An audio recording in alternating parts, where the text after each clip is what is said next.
택 여자친구 홈쇼핑. 아니 근데요 여기서 북한이 눈에 띕니다. 재밌는 북한이요? 뉴스가 있었다면서요. 왜냐하면 북한이 키워드로 뜬 이유가 사실 이게 스웨덴 말로 비에른 볼이라고 하는데 우리 뭐 보면 이제 비욘 볼이라고 많이 예전에 완전히 테니스 슈퍼스타였거든요. 스웨덴에서 엄청나게 뭐 우승도 많이 하고 물론 7회인가 우승했던 사람이 이 사람이 네네. 만든 게 비욘 볼이가 만든 스웨덴의 어떤 그 패션 회사인데요. 네. 이제 속옷도 만들죠. 근데 여기서 재미난 인터넷에서 그 설문조사를 했는데요. 사랑과 유혹의 대량 무기가 가장 필요한 도시라는 걸 딱 선정했는데요. 뽑힌 게 의외로 평양이 뽑혔어요. 그래서 평양에 뭔가 하겠다는 그 속옷에 이제 뿌리는 거 투하를 하기로 얘기를 했었는데 네. 그래서 독일이 그 북한이랑 게 어렵잖아요. 들어가기도 어렵고 네. 자유가 좀 억압돼 있으니까. 근데 어떻게 됐건 대표가 직접 갔어요. 그래갖고 호텔 안에도 살며시 놔두고요. 길에도 살며시 놔두고 그래서 이걸 성공을 했어요. 그래갖고 이게 유튜브에 올리면 저기 딱 보세요. 유튜브 올리고 투하가 자기가 아니라 소심한 소심하게 해갖고 자기가 찍사라라 그래. 그래서 자기가 사진을 찍어갖고 올렸죠. 그래서 또 한 차례 히트가 됐던 거죠. 거의. 저는 그래서 투하라 그래서 네. 북한에서 헬리콥터로 이렇게 띄우는 것이 아니냐. 그러다 그런데 그건 잡혀갈까 그럼 완전 잡혀갖고 또 이제 뉴스 돼갖고 이제 반정문 쓰고 TV에 나올 뻔했죠. 잘못하면. 그게 아니고 네. 이렇게 몰래 투하라기보다는 그러니까 소심한 보니까 저 사진 봤는데 투하군요. 현관 앞에 예쁘게 개놨어요. 그래서 이걸 누가 버린 건지 두고 간 건지 헷갈릴 정도로. 네. 근데 마케팅에는 확실히 네, 성공을 확실히 한 것 성공했죠. 같고요. 그럼 지금 북한 주민들이 몰래 입고 있을지도 모르는 그럼요. 거예요. 네.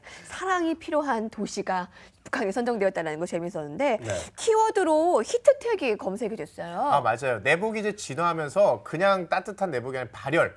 10가지 내지는 발열레이로 진화를 했는데요. 전 세계에서 유니클로가 이제 히트텍이라는 브랜드로 발열레이 네. 시장을 내놨는데 검색량이 보니까 2008년 11월부터 급증하기 시작합니다. 그러다가 대만, 싱가포르에서 2010년에 대박이 터지면서 우리나라로 그 열풍이 넘어왔거든요. 한국에도 열풍 상륙하면서 작년 같은 경우는 유니클로가 히트텍을 9,900원에 세일을 했는데요. 네. SNS에서 언급량이나 네이버 검색량이 폭증을 해서 이른바 인터넷을 점령한 수준이었어요. 그래서 올해도 세일을 하니까 사람들이 기대하고 있었는데 작년보다 조금 비싸요. 12,900원. 그런데도 할인폭이 낮았음에도 불구하고 남녀노소 다 몰려와서 매장에서 완전히 진을 치니까 네. 한 명당 10벌까지 판다고 판매 수량까지도 제한하는 네. 그런 조치까지 했다는 거 아닙니까? 제가 어제 사람들을 뚫고 와서 사왔지 뭡니까? 이거예요, 맞아요. 이거예요. 이게 히트텍인데요. 사오셨네요. 저는 할인을 하나도 못 받았어요. 네. 이 19,900원 다 그대로 주셨구나. 가격에 다 네. 주고 샀고요. 네. 그리고 이것도 원하는 사이즈와 원하는 색상을 고르기가 그렇게 어려워서 그러니까요. 뭐 귀하다라고 해서 사람들이 너무나 많았고요.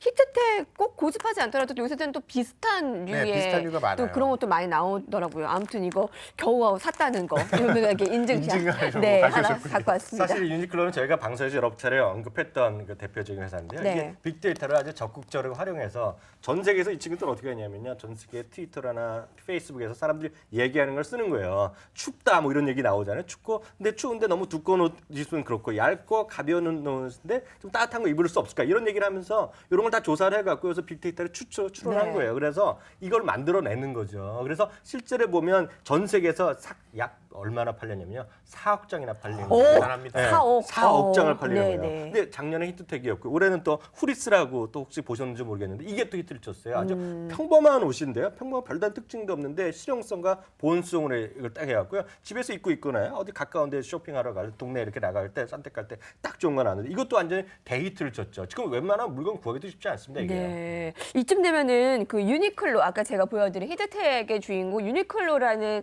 기업에 관심이 가는데 어떻게 보면 일본 기업이잖아요. 맞아요. 유니클로 네. 만드는 회사 이름이 패스트 리테일링이라는 회사인데요. 네. 도쿄 증시에 상장돼 있어요. 이 회사가 작년에 처음으로 매출이 1조 엔을 돌파했는데 1조 1,430억 엔. 게다가 순이익도 26%나 증가를 했어요. 그 이유가 뭔가 봤더니요. 바로 이 히트텍 덕분이었다고 합니다. 특히 작년 9월, 11월 그 사이에만 봐도 유니클로 해외 매출이 한국을 포함해서 일본에서 해외니까요. 무려 51%나 증가했는데 거기에 딱 적고 있는 게 히트텍하고 지난번에 소개했던 울트라 라이트 다운 점퍼. 네. 그 두 가지가 대박이 나서 이렇게 많이 팔렸다 얘기하고 있어요. 네. 그래서 오히려 겨울철에 아웃도어 업체들보다도 오히려 유니클로가 제대로 수혜를 본 케이스라고 할 수 있죠. 근데 처음에 히트텍이 나왔을 때요. 사람들이 놀란 게 아니 내복에서 열이 난대. 그래서 이번 입었는데 사실 열이 나요?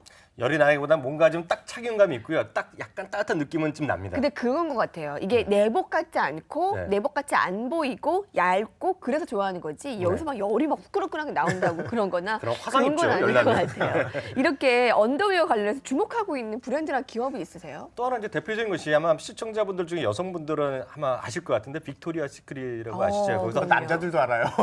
남자들 왜 알아요, 그거요? 남자들도 빅토리아 선물이냐? 시크릿 모델들을 좋아해서 알아요. 아마 그런 것 같은데 이게 1977년에 창업한 거거든요. 로이 레이몬스라는 사람이 만든 건데 실제 보면요 이게 몇 년 전부터는요 미국에서 그 연말 요따 쇼핑 시즌 얼마 전에 했는데 그 패션쇼를 하거든요. 빅토리아 시크릿 패션쇼를 하는데 이것이 공중파에서 방송될 정도로요 아주 뜨거운 핫한 아이템이 되겠고요. 여기서 작년에 매출이 61억 달러, 수입만도 10억 달러를 일으켰습니다. 근데 보면 란제리라 해서 속옷뿐만 아니라요. 그래서 네. 수영복도 있고 그래서 아마 탁 쳐보시면 네이버에 쳐보시면 해외 직구 이런 거 있잖아요. 네, 그때도 네. 빅토리아 시크릿 뭐 수영복이라든가 란제 이런 게 많이 뜨죠. 실제로 보면 어떻게 영업을 하냐면 오프라인도 하지만요 온라인에서 전 세계 한 4억 개 육박하는 3.8억 개 카탈로그를 전 세계에 뿌려갖고요. 거기서 온라인 주문도 받고요. 오프라인 주문 같이 받는 거죠. 모 기업은 여기 상위에 있는 기업은 L 브랜드라는 기업이 그 상위에 있고요. 그 밑에 있는 자회사가 또 다른 자회사가 지난주에도 저희가 방송할 때 얘기했던 베스 앤 바디웍스. 여기는 이제 각종 비누라든가요. 각종 뭐 이런 향수, 뭐 수건 이런 거 같이 파는 건데요. 여기 해갖고요. 미국 포춘 500대 기업 중에서 무려 256위의 거대 기업으로 성장해 있죠. 항상 연말이 되면 빅토리아 시크릿에서 나오는 소위 브라 있잖아요. 브라가 몇억 달러, 몇억 원짜리 브라를 딱 만든다고 했고 이번에도 얼마 전에도 또 뉴스가 됐었죠. 패션쇼가 멋있네요. 아까 화면으로도 봤지만 네. 그 빅토리아 시크릿 이름을 되게 잘 된 게 되게 비밀스럽잖아요. 맞아요. 네네, 여자들이 맞습니다. 되게 딱 좋아하는 듯한 그런 네이밍인 네. 것 같은데요. 또 주목해야 할 기업 브랜드가 있다면 사실 어떤 게 전 있을까요? 세계적으로 이제 그 속옷도 이제 패션이다 보니까 네. 다양한 컬러 속옷이 유행하고 있어요. 네, 네. 스타킹 같은 이제 스판덱스 소재들도 근데 어려운 게 염색이 좀 쉽지 않았어요. 그런데 효성이 염색이 자유로운 새로운 스판덱스 소재를 만들었는데 이게 크레오라 컬러 플러스라는 소재예요. 네. 근데 여기가 그 빅토리아 시크릿이라든지 골든 레이디 같은 데서 네. 이 제품들이 워낙 잘 팔리니까 이 더욱 들어서 크레오라 컬러 플러스도 판매량이 급증했다고 합니다. 2009년부터 특히나 수요가 급증하고 있는데요. 판매량이 초기에는 한 400톤 정도였는데 올해는 네. 1,100톤, 무려 2.8배나 늘었다고 합니다. 아, 네. 아니 요새는 그 속옷을 이렇게 보이는 것도 나쁘지가 않은 게 워낙에 이제 약간 패셔너블하다 보니까 그 레깅스를 이렇게 보이듯이 입잖아요. 그렇죠. 아니 그렇지 않으셨어요? 히트텍 양 위에 입은 사람 강남 한복판에서 봤다고. 저 지나가는데 네. 레깅스인 줄 알았는데 걷고 다니시는데 무슨 속옷이신 거 알고 보니까 히트텍을 그냥 겉에 입고 다니신 거예요. 그런 사람 있어요. 맞아요. 그게 이제 그렇게 속옷 같지 않다고 해서. 네, 그래서 아 이거 좀 애매하더라고요. 그거는. 상상하니까 근데 요즘 웃기네요. 보면 이게 갑자기 저렇게 얘기하니까 그런데 그 미국에서 그 법까지 나왔잖아요. 일부 주에서는 사람들이 하도 그 뭐라 그럽니까 그 힙합하는 친구들이 바지 흘러내려갔고요. 팬티 이렇게 보이니까 몇몇 주에서는 아예 그렇게 입지 못하는 법까지 만들었어요. 속옷 보이지 않게 하고. 그러다 잘못하면 법에 접촉돼서 큰집 갈 수 있어요. 네. 아, 조심해야겠네요. 속옷 잘못 보이다가는요. 그거는 그 LS 네트워크스라는 또 우리나라 상장사 있잖아요. 네. 여기서도 또 유럽에 한 오델로라는 그 브랜드를 했어요. 이게 기능성 속옷이거든요. 소위 아웃도어용인데 이게 생긴 것도 1946년에 스위스에서 한 건데요. 유럽에서는 기능성 언더웨어로 세계 매출 1위를 보이는 것인데 이런 것들이 지금 엄청나게 뜨고 있는 것이고요. 이런 것이 서로 이제 계절적으로 추우면 추울 때, 더우면 더울 때 그냥 어떤 패션도 겸한 기능성 언더웨어 시장에 급부상하고 있고 거기에 우리나라도 기업들도 거기 수입을 하건 뭐 생산하건 뭐 동참하고 있는 거죠. 어떻게든 숟가락을 꽂으려고 하는 거네요. 그런 거죠. 대폭 관심이 증가하고 있는 게 최근에 옷뿐만 아니고 속옷도 기능성인 것 같아요. 그렇습니다. 맞아요. 자, 그리고 또 자신의 이미지를 걸고 그 이미지의 그런 섹시한 스타들이 자신의 이름을 건 그런 브랜드, 속옷 브랜드를 내서 또 맞습니다. 인기를 많이 끌고 그 있다면서요. 황신혜 씨가 사실 2006년에 자기 이름을 걸고 이제 브랜드를 냈잖아요. 네. 황신혜 씨가 이제 속옷 브랜드 런칭했는데 첫날 그 방송 2시간 만에 4억 6천만 원어치의 매출을 기록했어요. 진짜요? 이게 홈쇼핑의 속옷 와. 매출 신기록이었고요. 그다음에 2008년엔 영화배우 엄정화 씨가 자신이 런칭한 속옷 브랜드 너스위트라는 걸로 홈쇼핑에서 첫 방송을 했는데 무려 20분 만에 전체 매진됐어요. 매출액도 무려 6억 원이나 됐는데요. 네. 이래서 방송 때마다 전품목이 영속 매진되니까 이제 너도 나도 뛰어들게 되죠. 2010년에는 가수이자 쇼핑몰 사업가로 큰 성공을 거둔 백지영 씨가 나타납니다. 이름이 야르시비. 뭔가 야시시해 보이는 이 속옷을 들고 왔는데요. 안 그런데요? 그래요? 홈쇼핑 런칭 전에 온라인에서 선주문을 받았는데 네. 이게 너무 주문이 몰리다 보니까 준비한 제품이 모자란 거예요. 그래서 정말요? 런칭을 아예 일주일 더 미루는 이런 일까지 벌어졌습니다. 대단하네요. 연예인을 이름을 걸고 그 몸매가 될 거라는 상상까지 함께 판매한 게 아닌가 싶네요. 근데 재밌는 게요. 백시영 씨 남편 아시죠? 네. 정석원 씨. 네, 정성원 씨가 재미있게도 백시영 씨의 라이벌로 네. 속옷 모델을 하고 있어요. 정성원 씨가 그 박한별 씨랑 아까 같은 모델, 같은 브랜드 모델하고 있거든요. 그래서 남편과 아내가 서로 경쟁하고 있는 이런 상황이죠. 그러네요. 변정숙 씨도 빼놓을 수 없잖아요. 아, 그렇습니다. 변정수 씨가 사실 의류 브랜드 자체적으로 하고 있잖아요. 속옷만이 아니라 이미 저 다른 것 엘라호야라고 브랜드를 운영하고 있는데요. 지난해 현대 홈쇼핑에서 이제 네일을 좀 내놓은 거예요. 그런데 무려 12,500세트가 팔렸는데 6억 네. 5천만 원어치입니다. 특별한 것도 없는데 네, 사실 연예인들 이름을 이미 일단 의류로 좀 걸면. 이름이 있으니까 여기다 속옷을 얹었더니 네. 이제 뭐 작년부터 해서 연간 매출액이 100억 원이 넘는 뭐 의류업체 재벌 이렇게 얘기할 수 있겠네요. 네, 속옷에 대한 관심은 계속된 증폭되고 있습니다. 왜 우리가 괜히 빅머니겠어요. 최근에 네. 트렌드를 읽는 것이 우리가 빅머니 프로그램이잖아요. 그런데 여러분 놀라지 마세요. 속옷 브랜드에서도 빅데이터 활용을 해야 합니다. 네, 그 지금까지 뭐 그 예전에 패션 업체에 계셨으니까 그런 전문적이니까 전문적인 걸 배우셨고요. 이제 저희가 워낙 빅데이터를 통해서 모든 네. 경제 상황이라는 게 아니라 트렌드를 분석해 드리잖아요.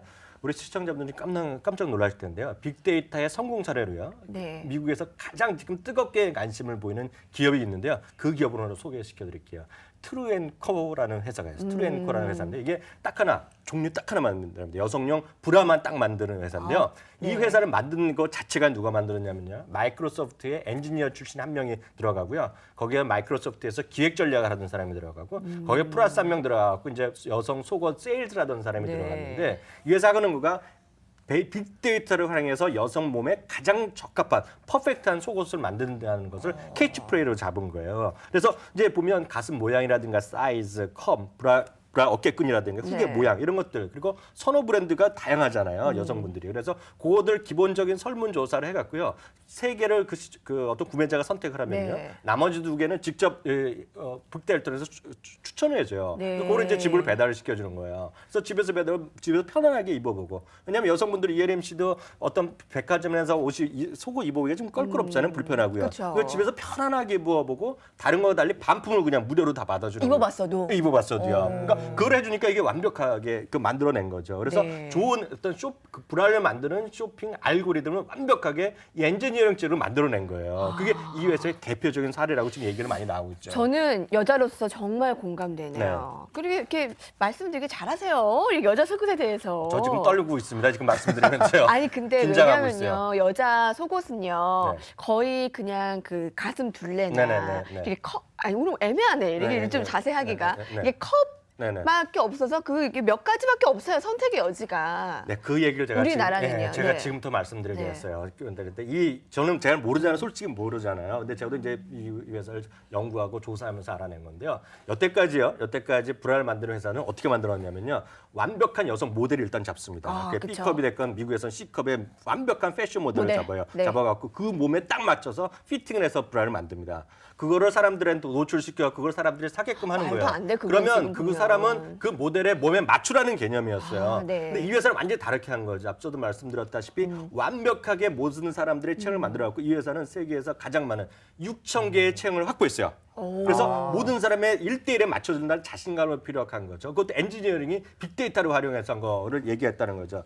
그래갖고 이 회사의 또 하나가 출신 앞서 말씀드린 엔지니어링은 마이크로소프트에 있다. 그 다음에 어딜 갔냐면 제가 자주 말씀드렸던 넷플릭스라는 회사가 있거든요. 네, 네. 그 넷플릭스라는 것의 출신이 무슨 우리 두요, 야후, 뭐 구글한다 이런 데 같이 네. 넷플릭스이 아니라는 영어가 있어요. 뭐냐면 그것을 사람 맞춤형 모든 걸 잘해준다는 사람 출신의 의미가 넷플릭스의 AN을 붙이거든요. 이 사람은 넷플릭스이 아니에요. 그걸 배려해서 모든 사람 알맞는 속옷을 브라를 선정해 줬다는 거죠. 이게 아주 대표적인 성공 사례입니다. 나만의 속옷이 되겠네요. 그런 거죠. 이제. 네. 놀랍습니다. 그리고 그 매장 가서 정말 착용을 해보기도 그렇고 또 인터넷에서 사면은 또 그냥 어쩔 수 없이 그냥 대충 맞춰서 입는데 이제 모델 사이즈에 우리가 맞추는 것이 아니라 우리가 맞춰서 스스로 입는다. 정말 기발한 것 같은데 뭐 어떠세요?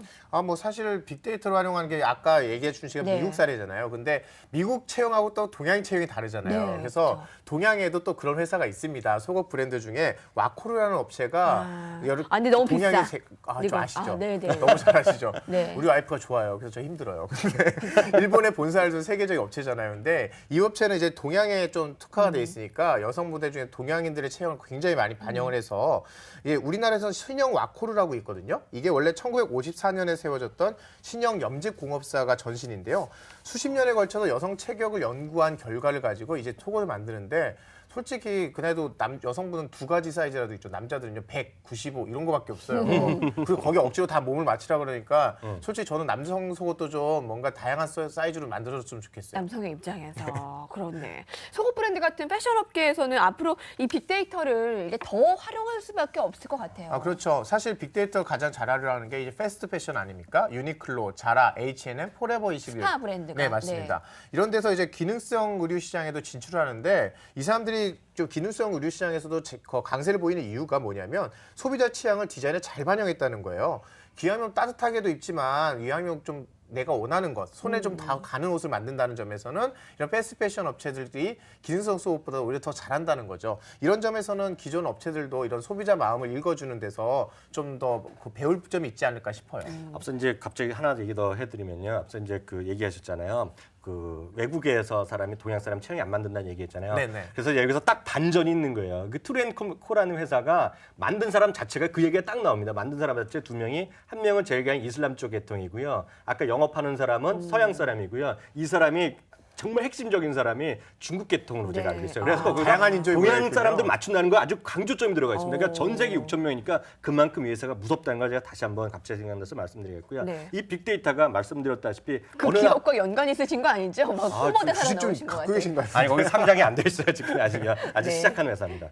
갑자기 말할 얘기 까먹을 뻔했잖아요. 네. 이 빅데이터를 활용하는 것이 거슬러 수 없는 대세잖아요. 그래갖고 제가 지난번에 자주 말씀드린 게 중국의 B2B 쪽에 온라인 쇼핑에 강한 알리바바가 있고요. 또 하나가 이제 B2C 쪽에 강한 것이 타오바오닷컴이라는 중국의 온라인 쇼핑이 있는데요. 여기서 이제 13억의 인구의 모든 빅데이터를 많이 갖고 있다는 거예요. 그래서 표현은 좀 그렇지만은요. 중국에서 가장 큰 여성 가슴을 갖고 있는 여성이 어느 쪽에 많이 사느냐 이런 것 들어가면 바오닷컴에 물어보면 딱 답이 나온다는 거예요. 그만큼 빅데이터가 여러 가지 있다는 거거든요. 그래서 네. 신장 위구르 자치구 뭐 이런 얘기 좀 하는 친구들이 있는데 이게 중요한 것이 아니라 왜 저한테 이런 걸 시키는지 모르겠어요. 작가님이.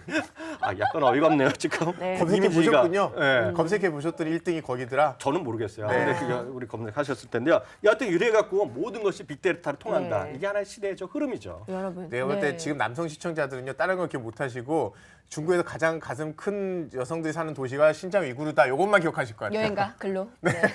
자, 오늘 언더웨어라는 아주 그 시장에 대해서 얘기를 해봤는데 딱 한 종목 이어지겠습니다.